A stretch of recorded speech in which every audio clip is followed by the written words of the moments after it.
Next, we'll consider how we can re-enchant the universe. Matter of fact, we've already started to consider that. How we can lure back the gods. We're coming to you from the Mars Theater, San Francisco's breeding ground for new performance. We'll take more nihilistic questions or meaningful questions from our live audience when Philosophy Talk continues.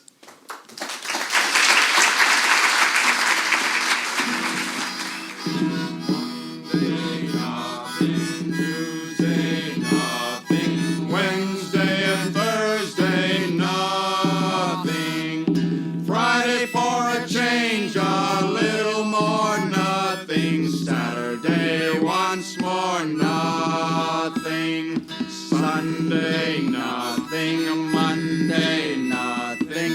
Tuesday and Wednesday, nothing. Thursday for a change, a little more, nothing. Friday, once more, nothing. A Monday gone. Welcome back to the program.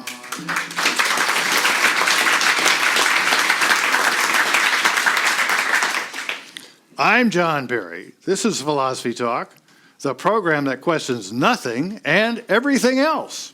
Except your intelligence. I'm Ken Taylor. We're discussing Nihilism and Meaning with Hubert Dreyfus from the UC Berkeley. And we've got lots of questions from our live audience. Welcome to Philosophy Talk, ma'am. Thank you. I'm Denise from San Francisco. It seems we seem to be creating quite a long narrative about nihilism, which to me would indicate that we're authenticating ourselves, and therefore nihilism seems to be defeated as an argument through that narrative.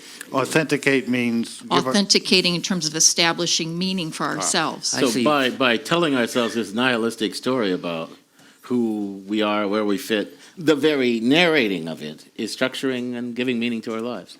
That's pretty weird. I don't get it, because I don't see how a narrative saying that let's take the extremist form, there's no meaning, psychological or ontological, and therefore that narrative now has given us some direction. But suppose I come out of graduate school, I'm so offended by all these various people that are telling me life is meaningful that I devote my life to showing they're all wrong. There is no meaning. Kant is wrong and Plato is wrong, and I see. Then my life has meaning. I right? see. Yes. Then you've got a cause. I see your point. By now. undertaking to live as a nihilist, yes. You're undertaking to live. We got another. So question. nihilism's kind of self-defeating in that sense. In a certain way. I mean, why do it? The why would come back, and we'd be back in that mess We got another again. question from our live audience. Welcome to Philosophy. My name is Caitlin from San Francisco. I know you've written a lot about computers, technology, and the internet. And I'm part of a generation that's grown up with the internet and kind of this groundless quality that the internet has. How do you think the rise of the internet has contributed to this nihilistic quality today, if you do? Yeah, interesting question, because I wrote a book on the internet in which I tried to deal with that, and I think it has contributed because in the world of the internet, there's this sort of disembodied, non-committed way of life. Let's go. How many know about Second Life? It's the best example of this. I mean, Second Life, this world on the internet, it does the virtual world, as it's called. In the virtual world, commitments are totally unreal. I mean, if you don't like what's going on, then just teleport to someplace else where you do like it. And your bodies don't tell you anything. People don't eat or drink or I don't know whether they have sex or not. That's just a weird question for Second Life. But whatever it is, it seems so. It is disembodied utterly, and so. Insofar, I guess, as people spend a lot of energy in Second Life, that's certainly nihilism plus, as far as I can see. I mean, I wonder, because I tried it. I had a discussion section in Second Life, because my podcast got people interested from all over the world who kept saying, wouldn't it be nice if we could talk to you and talk to each other? So I said, good, we'll have a virtual discussion section. It didn't work very well. I don't play Second Life, but my avatar does. I want to go back to luring back the gods.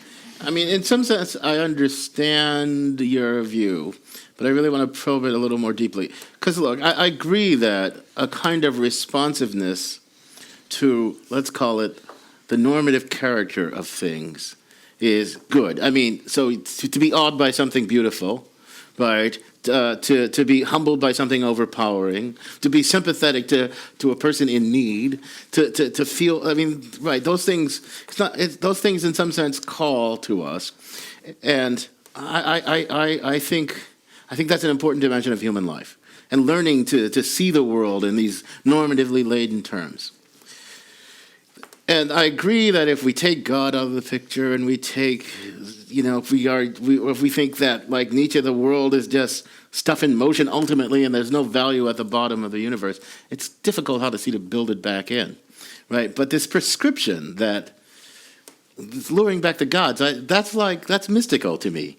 I mean, the Homeric gods were fictions, were figments. They were really just projections onto a world that doesn't have meaning in its own self of human meaning. We invested these things with meaning. So I don't understand. Can I just interject myself as Ken's question goes across the table to Hubert here? I mean, there's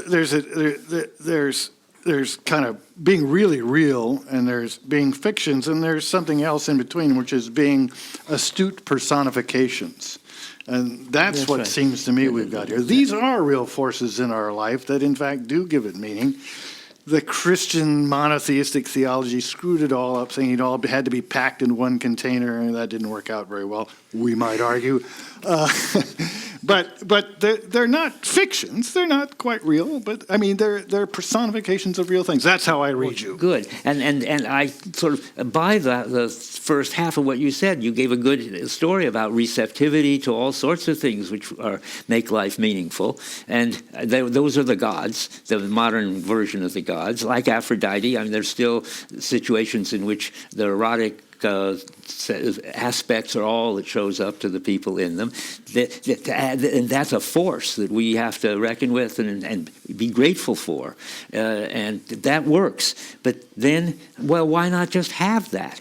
Well, there's an enemy we should talk about. The enemy is Kant. Yeah. Somebody coming along and saying, well, what you ought to do is be autonomous. Don't let these things, in big words, heteronomously determine your life. That is, don't get dragged around by your desires and by your receptivity. Be in total control of your life. That's what gets us into Well, okay, in a way, but you're under, I love Kant. I know. That's why I said it. And you are laboring under an illusion, I would say, in my Kantian, that these things that are in some sense really connected to your will and you're giving yourself a life plan and trying to share it with others, that they're somehow independent of you and that you are only to bow to them, right? As if not my will, but thy will be done, right? So you're trying to project outward what is really only rooted in your own will. And okay, now once I tell you that it's an illusion, you're the guy who says, oh my God, it's really only up to me in the end. Well, it always was only up to you. But that's the illusion, this will that you talk about, that trumps everything and is really always you. You don't give the erotic force to the situation. The situation draws it out of you. And Kant would say, aha, then it's bad. It's. I was looking for a word for it. It's not exactly wicked or sinful, but what is it to be heteronomously determined? It's not a good thing. It's not self-governing, yeah. It's like it's hard to spell. We've got more. We've got more questions from our live audience. Welcome to Velocity Talk.